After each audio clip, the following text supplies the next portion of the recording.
इसकी बड़ी महिमा है। मनमानी उपासना और गुरु प्रदत्त उपासना में बड़ा अंतर है। जो गुरु नाम देता है वो शबीज होता है, वो जगा हुआ होता है।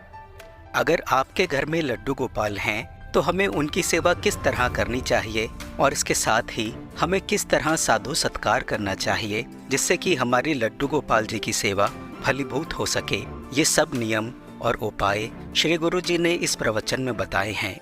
तो इस सुंदर प्रवचन को ध्यान से सुने और इसका लाभ लेकर पुण्य के भागी बने। राधे राधे। अपने घर में प्रियालाल को विराजमान करो। बहुत सहज कर्म बंधन से मुक्त होने का उपाय है। भले आप गृहस्थ हैं, व्यापार नौकरी जो भी कार्य करते हैं, घर में प्रियालाल को विराजमान करो। पहले हृदय में बात बैठा लो, इस घर के मालिक प्रियालाल, मेरा परिवार, ये भाव हटाओ, ये प्रियालाल के सदस्य और मैं इन सदस्यों सहित प्रियालाल का सेवक। घर में प्रियालाल को विराजमान करने का मतलब है ठाकुर हुए प्रियालाल, स्वामी हुए प्रियालाल, हम सेवक और ये स्वामी के सदस्य। सीधा हमारा स्वामी सेवक का संबंध और परिवार के सदस्य प्रियालाल के जन है। इस भाव से उनकी सेवा के निमित्त से जो भी कर्म किए जा रहे हैं वो तो सेवा है ही, पर घर में भी सेवा पद्धति का विस्तार करें। सूर्य उदय होने के पहले तक 4 बजे और सूर्योदय के बीच में यदि आप यहाँ विराजमान हैं और आपकी श्री जी वहाँ विराजमान घर में, तो यही मंगला का चिंतन करो। श्री जी 10-20 नहीं, या भावना की और फिर जब यहाँ से गए तो उनको मंगलापन किया, थोड़ा पद गायन किया, फिर स्नान आदि, फिर श्रृंगार आदि। कुछ समय बीच का ऐसा अवसर निकालो अपनी श्री जी की सेवा का भी, जो अपने घर में, यहाँ वृंदावन धाम में यहाँ बैठे हो परम सेवा 8 पैर हो रही, पर जो अपने अपने घरों में विराजमान किए दूर देशों में भी है, उनको यही पद्धति अपनानी है जैसे अपने लोग करते हैं। चलो इतना विशाल न करके तो सूक्ष्म कुछ मिनट में श्री जी की मंगला कर लिया, 1-2 पद सुना दीजिए। आज तिराजत दंपति घोर नंद के लाल हरियो मन मोर, आज प्रभात लता मंदिर में आज तो जुवती। ऐसे ये प्रातः कालीन सुरत प्रेम के रस भरे पद है, इनको सुनाए। फिर श्री जी को स्नान कराइए, जिससे नाम सेवा है, स्नान कराइए और सुंदर सुंदर चंदन घर्षण करके श्री जी की पत्रावली कीजिए। श्री जी को भोग पवाइए, श्री जी को तांबूल पवाइए। भोग लगा रहे, थोड़ी देर पंखा लेकर कैसे झल रहे, ऐसे दिनचर्या। जब श्री जी को शयन कराए उनके चरण दाप रहे। अगर 4 फूलों की व्यवस्था हो जाए तो ऐसे फूलों की पंखुड़ियां बिछा दी, नाम को विराजमान कर दिया, भावना किया, प्रिया प्रीतम शयन करे, उनके चरण चाप रहे। हम अपने घर में जब लाडली जी को स्वामी मान लेंगे तो जितने भी कर्म हो रहे हैं वो सब उनके निमित्त से माने जाएंगे। सेवा, व्यापार, नौकरी, कर्म बंधन से मुक्त होने का सहज उपाय।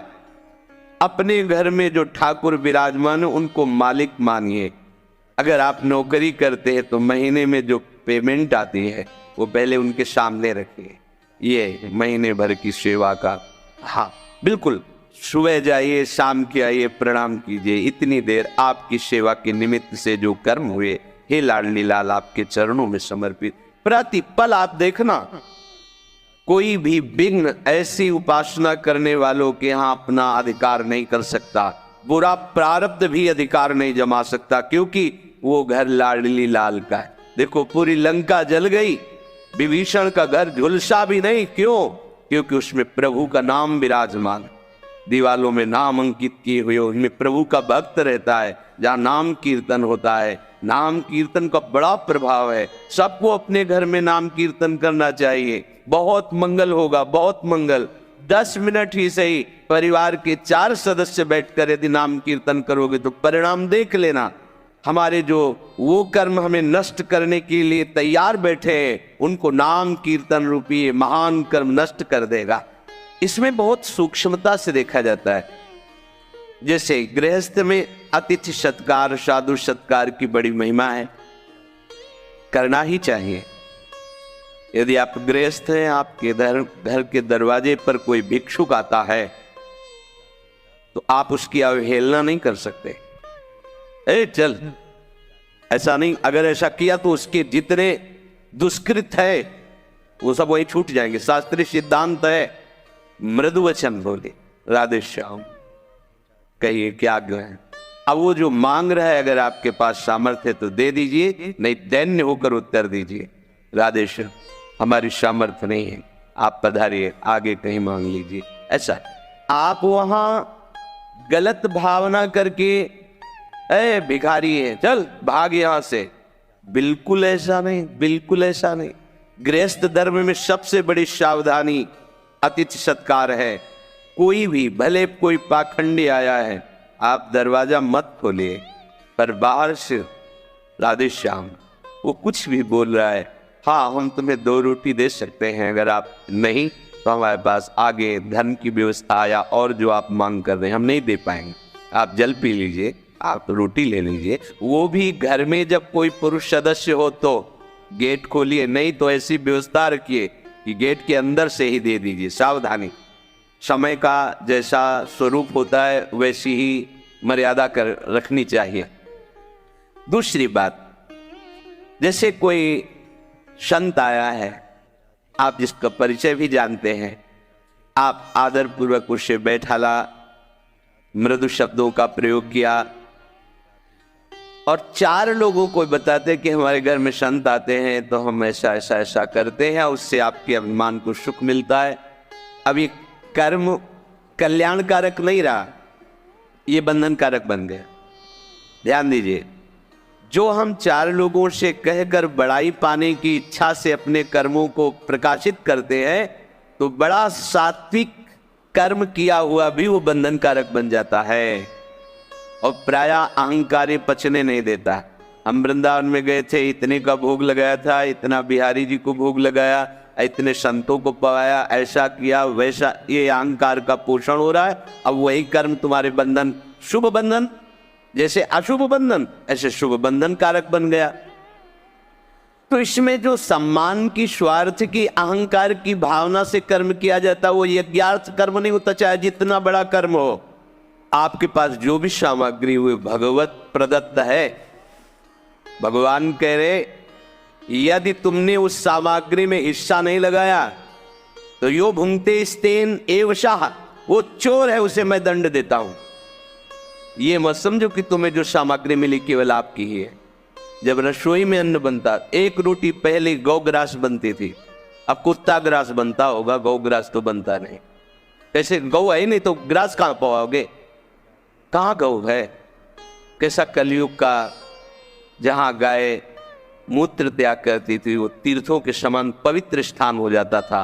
गौ में धर्म वास करता है। पहला ग्रास जो थाली प्रभु को गई, इसके बाद पहली रोटी गौ के लेने का, 1 रोटी लेकर के हमने देखा है छत में जाकर तोड़ करके डाल दिया कौआ चिड़िया आदि के लिए। फिर वो दरवाजे पर निकल कर खड़े हुए, फिर कोई अतिथि, कोई संत महात्मा, ऐसा 1 मिनट इंतजार, प्रत्येक दिन ऐसा करना। 1 मिनट देखा कोई नहीं, फिर प्रणाम करके उसको प्रसाद को पाया। जो भी तुम्हारे पास संपत्ति है उसमें हिस्सा लगाना पड़ेगा। जो सामग्री को अपनी मांग करके भोगता है और उसे भगवत सेवा, गौ सेवा, अन्य सेवाओं में अर्पित नहीं करता है वो चोर है और चोर को दंड मिलता है। जब अपने को किसी पे गुस्सा आए तो दया करो, ये आसुरी भाव है। जब इंद्रियों की भोग विलासता बढ़े तो दमन करो और जो तुम्हें प्राप्त हुआ है उसका हिस्सा लगाओ। तभी वो यज्ञाशिष्टा सिन्ह, जो यज्ञ का बचा हुआ भाग है वो तुम्हें निष्पाप कर देगा और भगवत प्राप्ति के मार्ग में बढ़ाएगा। अगर जैसे आप कुटिया बनाए हुए हैं और कोई संत आता है ऐसे समय में, जिस समय भोजन नहीं है और आपसे याचना करता मैं भूखा हूं, कर्तव्य है तत्काल आप उसके भोजन की व्यवस्था कीजिए। आपने कुटिया निर्माण किया है, यदि आप फुटपाथ पे रहते मांग के खाते, उस समय भी यदि आप रोटी सामने रख के पाने वाले ही हैं और कोई कह दे कि मैं भूखा हूं तो आपको दे देना चाहिए, ये आज्ञा है। अगर आपने कह दिया कि भोजन का समय तो खत्म हो चुका, भोजन नहीं मिलेगा, आपको अपराध लगेगा। आपने इतनी बड़ी कुटिया बना रखी है, आपके पास व्यवस्था है, और भूखा कोई आया है तो आप मना कर देते हैं, भगा देते हैं, तो आपके ऊपर अपराध लागू हो जाएगा, आपको दंड भोगना पड़ेगा। ये सावधानी रखनी पड़ेगी पक्का। आपने सुविधाओं को एकत्रित किया है तो उसे ऐसी अवस्था में ना नहीं कर सकते। वैसे जैसे सब संत सेवाएं चल रही, आपका प्रसाद पाया, पवाना शुरू हुआ, आप बाहर निकल के खड़े, कोई खड़ा है कि मुझे भोजन मिल जाएगा क्या, परिचय जानने की जरूरत नहीं, हाथ जोड़िए, मानसिक प्रणाम कीजिए या पंचांग प्रणाम कीजिए, बैठा लिए और उसे छक के भोजन पाइए। अगर आप ऐसा विधान नहीं रखते तो आप पाने का अधिकार नहीं रखते। पक्का समझ लीजिए, इसमें कभी भी त्रुटि नहीं होनी चाहिए, चाहे वो गृहस्थ हो चाहे विरक्त हो। जो विरक्त कुटिया बना सकता है उसके पास संग्रह है। अगर अन्न का संग्रह, अर्थ का संग्रह है तो प्राप्त सेवा का तिरस्कार करना अपराध माना जाएगा, उसमें ये नहीं चलेगा। तो आप लेट हुए नहीं, तो पुनः रसोई निर्माण करो और 4 रोटी बनाकर श्री जी को अर्पित करके उसको पवाओ, तभी इस सुविधा का सदुपयोग माना जाएगा। रसोई केवल प्रभु के लिए बन रही है, ये भावना करो। अपने लिए रसोई नहीं बनती। वो पाप खा रहा है और वो दुर्गति को भोगेगा क्योंकि तुम्हारा अधिकार नहीं। तुम सोचते हो मैंने कमाया है, उसमें ईर्ष्या है।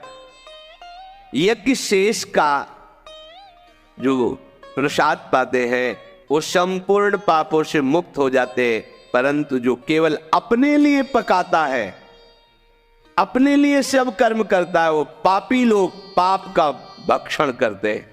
पूज्य श्री गुरु जी का ये प्रवचन सभी प्रभु भक्तों के लिए बहुत लाभकारी है। उम्मीद है आप भी इन बातों को अपने जीवन में उतारेंगे और इसका शुभ फल प्राप्त करेंगे। श्री गुरु जी के इस प्रवचन से हुए अनुभव को आप चाहें तो कमेंट बॉक्स में लिखकर हमारे परिवार के साथ व्यक्त कर सकते हैं और राधे राधे लिखना मत भूलना। श्री गुरु जी के मुखारविंद से हमें आध्यात्मिक ज्ञान की प्राप्ति ऐसे ही होती रहे, भगवान से यही प्रार्थना है। आप सबको प्रेम भरा राधे राधे।